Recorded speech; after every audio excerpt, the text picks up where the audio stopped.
सर्वांना सस्ने नमस्कार मित्रांनो, आज एका महत्त्वपूर्ण विषयावरती मी तुमच्याशी बोलण्यासाठी आलेलो आहे।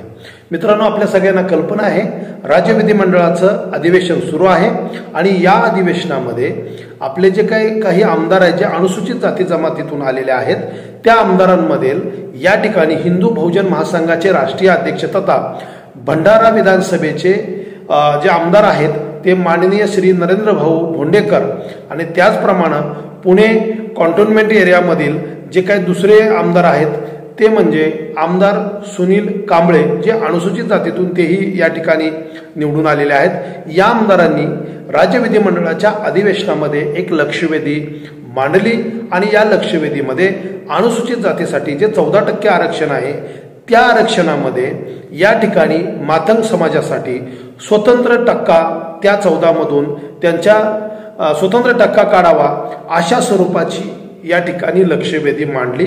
या लक्षवेधीला या ठिकाणी जे आमदार आहे जे मंत्री आहेत संजय राठोड यांनी त्या ठिकाणी उत्तर दिलं आणि त्यांनी सांगितलं की कलम 14 नुसार या ठिकाणी जे अनुसूचित जाती जमातीसाठी भारतीय संविधानामध्ये जे आरक्षणाची तरतूद करण्यात आलेली आहे त्यामध्ये आर्टिकल 14 नुसार विभाजन करता येत नाही आणि त्यामुळं हा जो विषय आहे तो विषय केंद्राच्या अखत्यारीतला आहे, कारण भारतीय संविधानानुसार अनुसूचित जाती जमातीला आरक्षण देण्यात आलेलं आहे।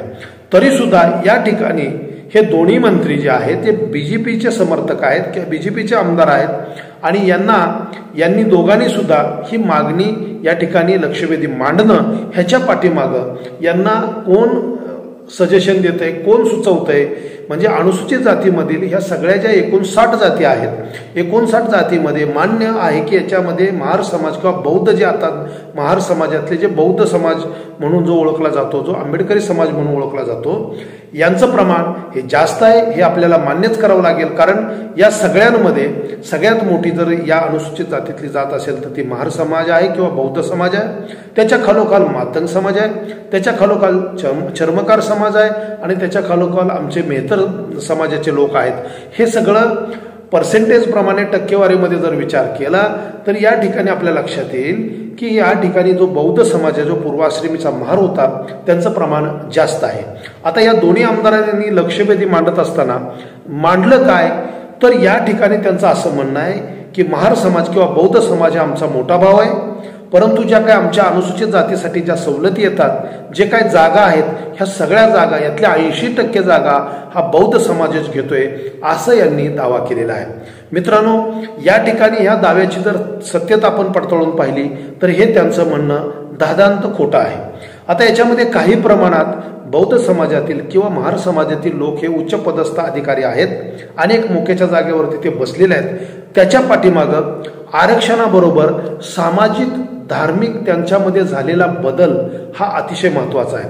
आपल्या सगळ्यांना कल्पना आहे की 14 ऑक्टोबर 1956ला डॉक्टर बाबासाहेब आंबेडकरांनी नागपूर मुक्कामी या ठिकाणी महार समाजातील बहुतांश 5 लाख बांधवांना बौद्ध धर्माची दीक्षा दिली आणि त्यामुळं हिंदू धर्मातल्या कर्मठ रूढी परंपरा या ठिकाणी देवदेवता या ठिकाणी कर्मठ रूढी परंपरा त्याचप्रमाणे कर्मकांड यापासून महार समाज किंवा जो पूर्वाश्रमीचा महारनाथाचा बौद्ध समाज त्याच्यापासून तो बाजूला गेला आणि त्यामुळं असल्या कर्मकांडामध्ये तो न अडकल्यामुळं आणि डॉक्टर बाबासाहेब आंबेडकरांनी शिका संघटित व्हा संघर्ष करा हा मूलमंत्र दिल्यामुळं ह्या सर्व वर्णव्यवस्थेच्या विरोधात जाती व्यवस्थेच्या विरोधात जाऊन ही कर्मकांड ही धर्मांधता ही धार्मिक सगळी व्रतवैकल्य सोडून या ठिकाणी बौद्ध धर्माच्या विचारानं हा पूर्वाश्रमीचा महारनाथाचा बौद्ध समाज गेल्यामुळं त्यांनी ही सगळी झोकडं फेकून दिली आणि शिक्षणावरती लक्ष केंद्रित करून या ठिकाणी आपल्या विद्वत्तेच्या जोरावर आपल्या शिक्षणाच्या जोरावर या ठिकाणी त्यांनी या आरक्षणाचा फायदा करून घेतला। आता या ठिकाणी मातंग समाज असेल, ढोर समाजाचे आमचे चर्मकार समाजाचे बांधव असतील, मेहतर समाजाचे आमचे बांधव असतील, हे सगळी आमचीच भावंड आहेत। ही आमच्या भावंडामध्ये फूट पाडण्याचं काम या ठिकाणी इथले मनोवादी जे आहेत बीजेपी सारखे पक्षाचे जे काही लोक असतील किंवा ज्यांना या ठिकाणी अनुसूचित जातीतल्या लोकांमध्ये एक प्रकारचं भेदभाव निर्माण करून यांच्यामध्ये फूट पाडण्याचं कारस्थान ज्यांना करायचं आहे, नेमके याच आमदारांनी ते अशा स्वरूपाची लक्षवेधी विधिमंडळात मांडणं, याच्या पाठीमागं काही षडयंत्राचा भाग आहे. या ठिकाणी मी एवढंच सांगू इच्छितो की ज्या ठिकाणी असं कुठल्याही, आता मलाही मी अनेक गोष्टी पडताळून पाहिल्या, अनेक प्रकारचे रिसर्च मी वाचलेले आहे, त्याच्यामध्ये कुठेही असं दिसलं नाही की गुणवत्तेच्या बळावरती दोन समाजाचे, समजा मोठा भाऊ म्हणून महार समाज किंवा बौद्ध समाजाची व्यक्ती आणि त्यांचा छोटा भाऊ म्हणून मातंग समाजाची व्यक्ती आहे, दोघांना गुणवत्ता सारखी आहे किंवा मातंग समाजाच्या विद्यार्थ्याला किंवा त्या कॅन्डिडेटला गुणवत्ता जास्त आहे आणि त्याला डावलून या ठिकाणी बौद्ध समाजाच्या माणसाला त्या ठिकाणी प्रतिनिधित्व दिलेलं आहे, असं मला कुठेही दिसलेलं नाही. त्यामुळं त्यांचा जो आरोप आहे की सर्व 80% फायदा हा महार समाज किंवा बौद्ध समाज घेतो, हा पूर्ण चुकीचा आहे. यामध्ये सगळ्यात महत्त्वाची मेक कुठं आहे की हा जो काही मातंग समाज आहे तो बरोबर आहे की बौद्ध समाजाच्या खालोखाल तो आमचा लहान भाऊ आहे, परंतु त्यांनी आजही गावकीची कामं सोडलेली नाहीत. बलुते आजही ते बलुते मागतात. गावामधले आजही या ठिकाणी बेंद्राला या ठिकाणी घरोघरी तोरणं बांधली जातात. वर्षाअखेरीला ते आजही त्या ठिकाणी जाऊन मागण्याचं काम करतात.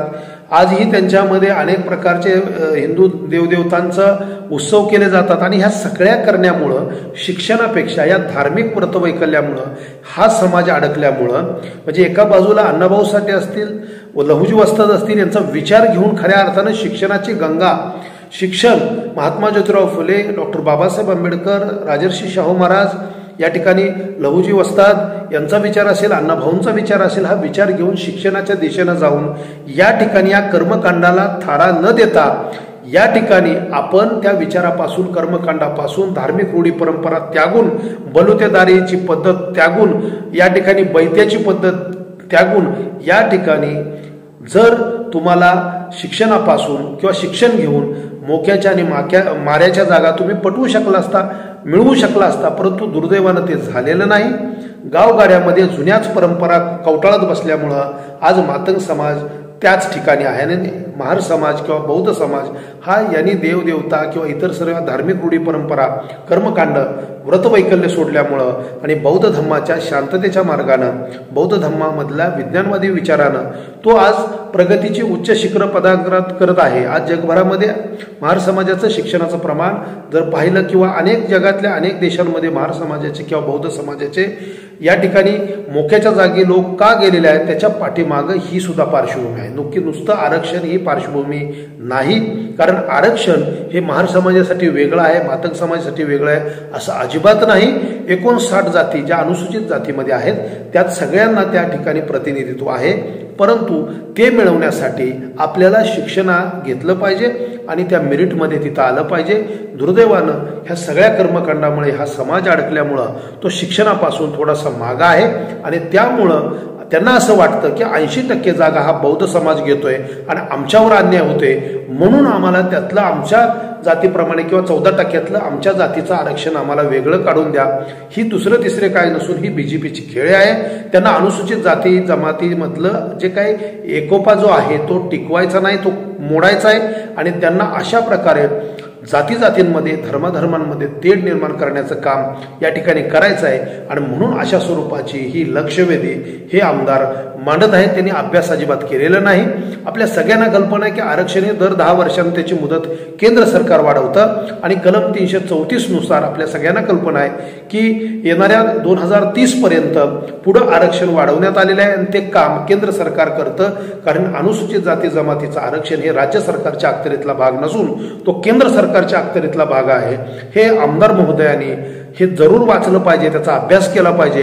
दुसरं त्यांचं असं म्हणणं आहे, त्यांचं आणखी याच्यामध्ये जसं भटक्या विमुक्तांमध्ये आपल्याला माहित आहे की जसं मागासवर्गीय म्हटल्यानंतर आपल्या डोळ्यासमोर अनेक जाती येतात, म्हणजे अनुसूचित जाती जमाती, त्याचप्रमाणे इतर मागासवर्ग, विशेष मागास प्रवर्ग, विमुक्त जाती, त्याच्यामध्ये अ व भटक्या जमातीमध्ये ब, क आणि ड या जशी वर्गवारी जातींमध्ये केलेली आहे तशी या लोकांना, या आमदारांना असं वाटतं की महार समाज इथल्या 80% किंवा बौद्ध समाज हा 80% जागा घेतोय, आमच्याही जागा तो घेतोय, त्याच्यामुळे आम्हाला आमच्या जातीप्रमाणे आम्हाला काही पर्सेंट अबकडमध्ये त्यांचं आमचंही विभाजन व्हावं. ही मागणी पूर्णतः समाजाला दुही निर्माण करणारी, समाजाचं विभाजन करणारी आहे. या ठिकाणी मी आमदारांना एवढंच सांगू इच्छितो, तुम्ही थोडा अभ्यास करा, समाजाचं प्रबोधन करा.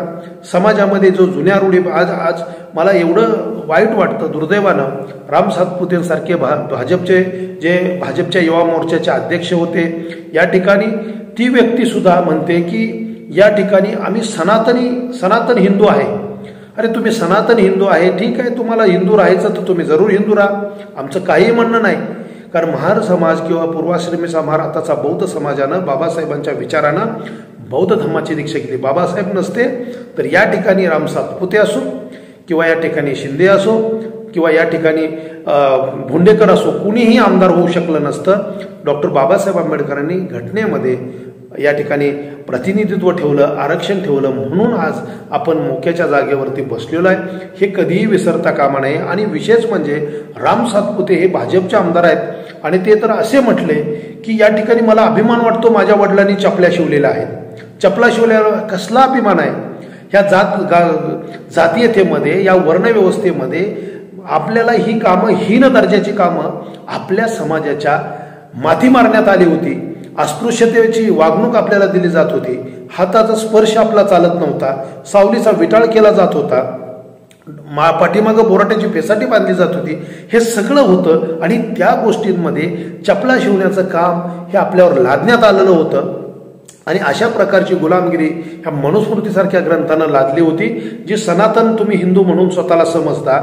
आणि म्हणून ह्या सगळ्या व्यवस्था डॉक्टर बाबासाहेब आंबेडकरांनी नाकारल्या.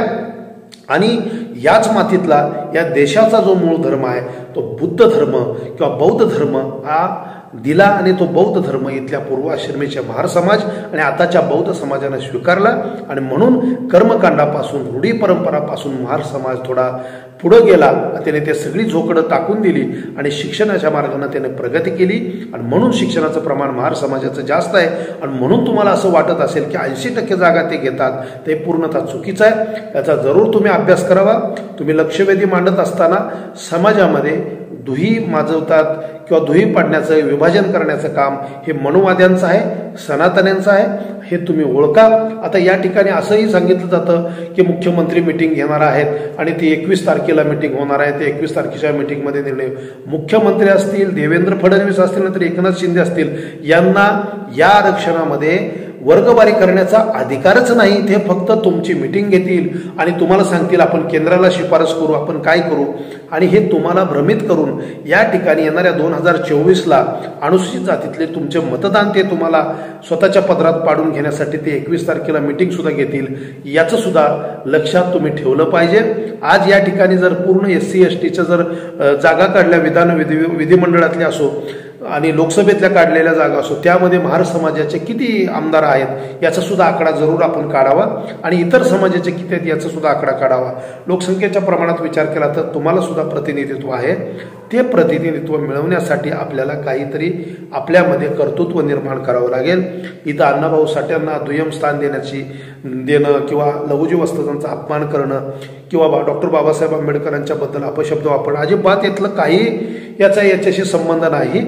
संबंध याच्याशी एवढाच आहे की या ठिकाणी ह्या जुन्या रूढी परंपरा टाकून द्या आणि शिक्षणाची कास धराल तेव्हा साहजिकच तुम्ही शिक्षणानंच या ठिकाणी आपला हक्क, आरक्षणामधलं आपलं जे काही प्रमाण आहे ते तुम्ही मिळवू शकता. त्यासाठी वेगळी वर्गवारी करण्याची गरज नाही. त्यासाठी तुम्हाला शिक्षणच हे महत्त्वाची भूमिका त्याच्यावर बजावेल.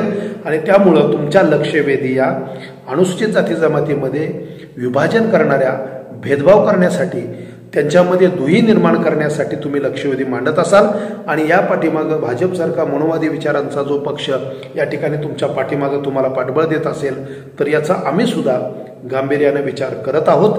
त्यामुळं एवढंच मी सांगतो, आपण सर्व भाऊभाऊ आहोत. बाबासाहेब आंबेडकरांना असं म्हटलं नाही फक्त महार समाज हा माझा समाज आहे, मी त्या जातीत जन्माला आलो म्हणून फक्त याच समाजाला मी आरक्षण देईन. त्यांचे ते बी करू शकले असते. त्यांनी असं नाही केलं. त्यांनी अनुसूचित जाती जमातीला आरक्षण ठेवलं. त्यांनी ओबीसीसाठी सुद्धा तरतूद केली. या ठिकाणी आज मराठा समाज आरक्षणासाठी रस्त्यावर उतरलेला आहे. तुम्हाला तर ते राज्यघटनेच्या माध्यमातून तुम्ही ज्यासाठी बांधताय ते राज्यघटनेच्या माध्यमातून तुम्हाला तर इथंच बाबासाहेब आंबेडकरांनी दिलेलं आहे. आज ज्यावेळेस बाबासाहेब आंबेडकरांवरच्या विचारांना, त्यांच्या त्यांचा आज या ठिकाणी अन्याय अत्याचार होतो, त्यांच्या पुतळ्याची तोडमोड होते, त्या ठिकाणी त्यांच्यावर अन्याय होतो, दंगली घडवल्या जातात, आरक्षणावरती कुऱ्हाड चालवली जाते, आरक्षण रद्द करण्यासाठी षडयंत्र रचलं जातं. ज्यावेळेस घटनेचा रिव्ह्यू करण्याची कमिटी अटल बिहारी वाजपेयींनीच उभारली, त्यावेळेस ज्या वेळेस अन्याय होतो तेव्हा सगळ्यात कोणता समाज रस्त्यावर सगळ्याच्या पुढे असतो याचा सुद्धा विचार आपण केलेला पाहिजे. ज्यावेळेस समाजावर अन्याय होतो, अत्याचार होतो आणि यावेळेस सगळ्यात फ्रंटला पहिल्या फळीमध्ये कोणता समाज या सगळ्या मनोवाद्यांशी सामना करतो हेही तुम्ही बघा आणि त्या सगळ्या प्रक्रियेमध्ये तुम्ही कुठं असता याचा सुद्धा विचार जरूर करावा, एवढंच मी सांगतो. आणि अनुसूचित जाती जमाती ही एक संघ आहे, याच्यामध्ये तुमच्यासारखी अभ्यास नसलेली माणसं किंवा भारतीय संविधानाचा अभ्यास नसणारी माणसं या ठिकाणी मी या ठिकाणी असं म्हणत नाही की या ठिकाणी बौद्ध समाजामधले काही लोक जुन्या परंपरा पाळत नाहीत, त्यातलं काही प्रमाणात आहे, परंतु जवळजवळ 70-80% लोक हे बुद्ध विचारानं आलेले आहेत आणि त्यामुळं ते कुठल्याही प्रकारच्या कर्मकांडामध्ये अडकलेले नाहीत. ते शिक्षण घेतात. आज प्रत्येकाच्या घरामध्ये किमान 10-15 ग्रंथ आहेत, पुस्तकं आहेत, मुलांचा अभ्यास घेतला जातो, मुलांवरती संस्कार बुद्ध विचाराचे केले जातात. ही मुलं भविष्यात पुढे जाऊन शिक्षणाच्या वाटेनं बाबासाहेबांच्या विचारानं या ठिकाणी ती पुढे जात आहेत. तोच विचार तुम्ही सुद्धा अंगीकारला तर तुमचं सुद्धा या ठिकाणी महत्त्वाच्या जागा तुम्हाला सुद्धा मिळतील आणि तुम्ही सुद्धा आपलं प्रतिनिधित्व सिद्ध करू शकाल. एवढंच मी या व्हिडिओच्या माध्यमातून सांगतो. लक्षवेधीमध्ये तुम्ही काही मांडलं तरी हा विषय राज्यघटनेच्या अखत्यारीतला आहे. SC STचं आरक्षण, अनुसूचित जाती जमातीचं आरक्षण हा केंद्राचा विषय आहे. या ठिकाणी मंत्री जे आहेत संजय राठोड यांनी जे सांगितलं ते बरोबर आहे. या ठिकाणी आता सरकार म्हणून मुख्यमंत्री उपमुख्यमंत्री जे शिंदे फडणवीस सरकारमधले जे ते दोघं आहेत ते तुमची मिटिंग घेतील, कार्यकर्त्यांना आश्वस्त करतील, सांगतील आता आम्ही येत्या काळामध्ये तुम्हाला तुमच्या वर्गवारीमध्ये अबकड करून देऊ. अबकड करून देणं हे शिंदे फडणवीस यांच्या अखत्यारीतलं काम नाही. तो केंद्रानं म्हणजे भारतीय संविधानातलं ते आरक्षण आहे आणि त्याच्यामुळं त्याला हात लावण्याचा अधिकार हा राज्य सरकारला नाही. हे स्पष्ट समजून घ्या. घटनेचा अभ्यास करा, कलमांचा अभ्यास करा आणि जी काय फॅक्ट आहे ते फॅक्ट आमदारांनी विधिमंडळामध्ये लक्षवेधी मांडत असताना आकडेवारी हातात घेऊन कोणत्या जातीचं, बार्टीचा या ठिकाणी उल्लेख केला, बार्टीमध्ये असं कधी कुठला अनुभव आलाय का की हा मातंग समाजाचा आहे किंवा हा मेहतर समाजाचा आहे किंवा हा चर्मकार समाजाचा म्हणून त्याला बार्टीमध्ये प्रवेश दिला नाही? या ठिकाणी बार्टीचे मुख्य अधिकारी तर बघा कोणत्या समाजाचे आहेत. बार्टीमध्ये सुद्धा काही एकाच समाजाचं प्रतिनिधित्व करणारे लोक आहेत का? आणि शेवटी सरकारचेच प्रतिनिधी त्याच्यामध्ये आहेत. आज गावोगावी ज्या ठिकाणी अनुसूचित जातीच्या जागा आहेत, अनुसूचित जमातीच्या जागा आहेत, त्यामध्ये बौद्ध समाजाला डावलून इतर सर्व जे काय अनुसूचित जातीतल्या जागेतल्या जातींना त्या ठिकाणी प्रतिनिधित्व दिलं जातंय. हे सुद्धा सत्य आहे, हे सुद्धा लपवता येणार नाही. आणि त्यामुळं याचा इत्थंभूत अभ्यास आपण करावा आणि मगच या ठिकाणी लक्षवेधी मांडावे असे मी आमदार महोदयांना सुचवतो. तुम्ही आमच्या समाजाचे प्रतिनिधी आहात. मी असं म्हणणार नाही की तुम्ही आमच्या समाजाचे नाही. तुम्ही जरी भाजपचे आमदार असला तरी तुम्ही समाजाचं प्रतिनिधित्व करता. त्यामुळं विधिमंडळामध्ये कोणताही विचार मांडत असताना अभ्यासाची कास धरा. अभ्यास करून अभ्यासपूर्ण आकड्यांसहित त्याच्या सगळी सांख्यिकी माहिती घेऊन सगळ्या टक्केवारीनुसार अगदी आर्थिक निधीच्या तरतुदीपासून सगळी टक्केवारी घेऊन या ठिकाणी आपण मांडावी अशी मी आपल्याला विनंती करतो. आणि या ठिकाणी अनुसूचित जाती जमातीमध्ये जे काही विभाजन करण्याचा जो काही विचार चालू आहे त्याचा मी निषेध करतो. आणि या ठिकाणी हक्कांसाठी जरूर भांडू. आपल्यामध्ये सामंजस्य पद्धतीनं आपण विचारविनिमय करू शकतो, पण अशा पद्धतीनं या ठिकाणी आम्हाला अबकडसारखं आमचं आरक्षण आमच्या जातीला द्या हे म्हणणं हे पूर्णतः चुकीचं आहे असं मला वैयक्तिक वाटतं. कदाचित माझ्या मताशी तुम्ही सहमत नसालही, परंतु मला जे वाटलं ते मी तुमच्यापर्यंत पोचवण्याचा प्रयत्न केला. बौद्ध समाज प्रगती करतो याच्या पाठीमागं त्यांनी बौद्ध धम्माचा केलेला स्वीकार, त्यानंतर शिक्षणाची धरलेली कास आणि मोक्याच्या जागा पटकवण्यासाठी घेतलेली मेहनत या बळावरती तो समाज आज त्या ठिकाणी आहे. आपण सुद्धा त्या दिशेनं जाण्यासाठी या गोष्टी करायला पाहिजेत. आमचे सुकुमार कांबळे असतील किंवा इतर जे आपले सगळे नेते मंडळी आहेत, हे आम्ही असं समजत नाही की ते या जातीतले आहेत, ते सगळ्या समाजाचे नेते आहेत. ते सुद्धा हेच सांगण्याचं काम करतायत की ही जुनी सगळी जी काय देवदेवता, वर्णव्यवस्था, त्यानं कर्मकांड, हे सगळी सोडून द्या आणि शिक्षणाच्या वाटेनं जावा. तुम्ही जरूर त्या शिक्षणाच्या वाटेनं जावं अशी मी आशा व्यक्त करतो, जाल अशी आशा व्यक्त करतो आणि या ठिकाणी थांबतो. धन्यवाद.